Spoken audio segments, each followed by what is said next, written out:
Hey YouTube, this is Jeff, the Laid Back Retro Gamer. This is going to be my top 10 Xbox 360 games, really in no order. The thing is, like, I mean, I like making top 10s, but it's real hard to even, pick, like, the 5 games that you play the most, whatever. I mean, sure, there'll be some that I play more than others, but I kind of cycle them around, when I get into some games you have to be in a different kind of mood to really play them. But yeah, so I also wanted to thank everybody for getting like tons of views on that last collection, not really collection, but the last top 10 video that I did of the PS3 titles. And as of right now, I have about 725 views on that, and that's currently my most viewed video.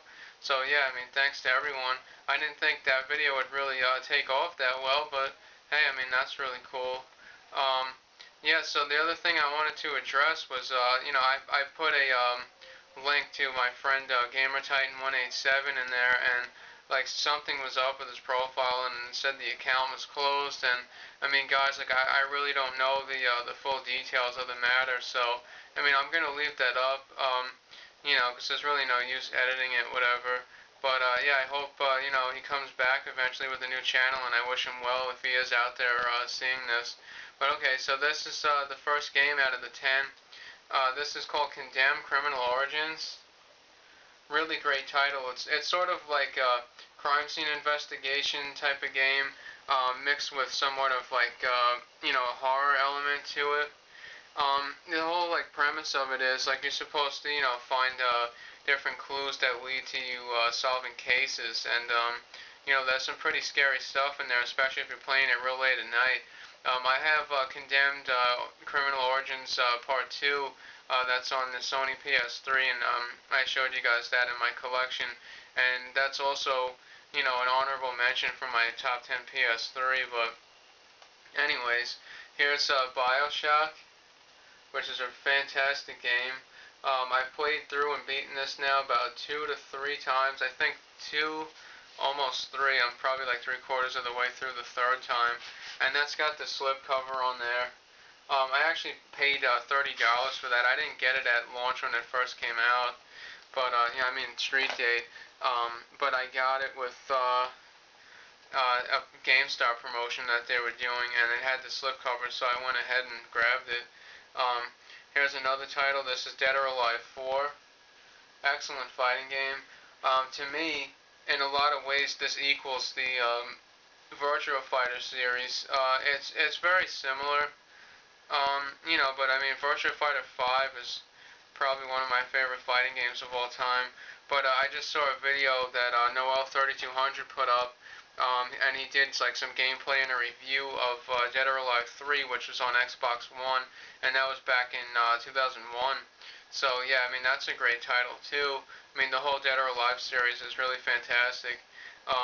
Next up is a game that a lot of people love.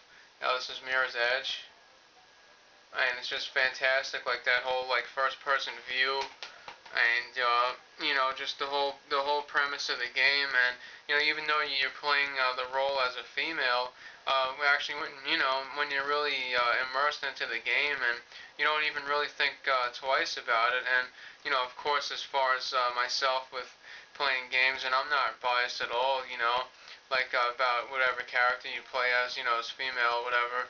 And even for instance, in the Golden Axe games, I like to play as the lady a lot because of her magic powers. I really like that one special magic move that she does.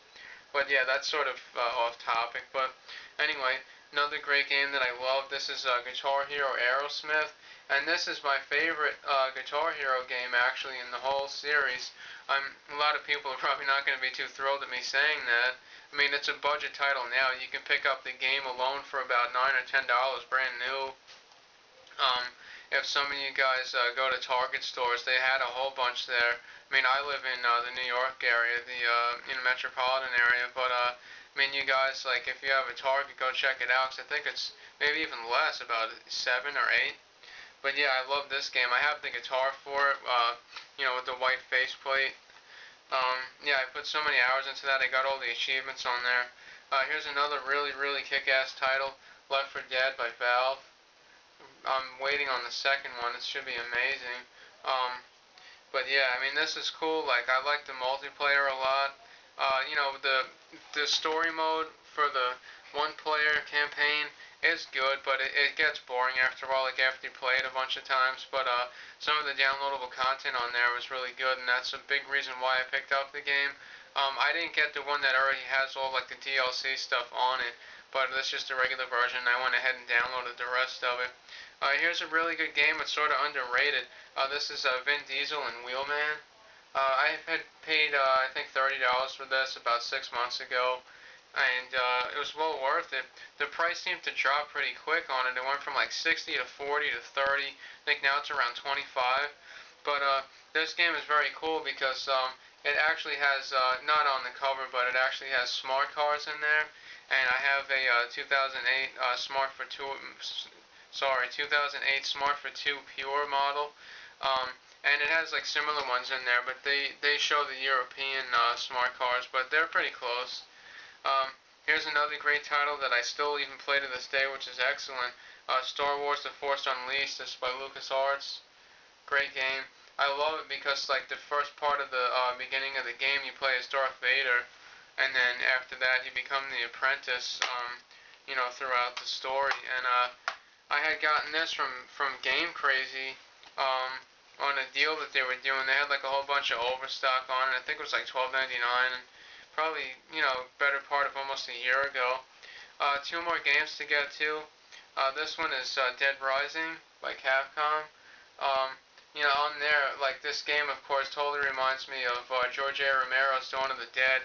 And it even has a disclaimer. It says, this game is not developed, approved, or licensed by the owners or creators of George A. Romero Dawn of the Dead. But it's so damn similar.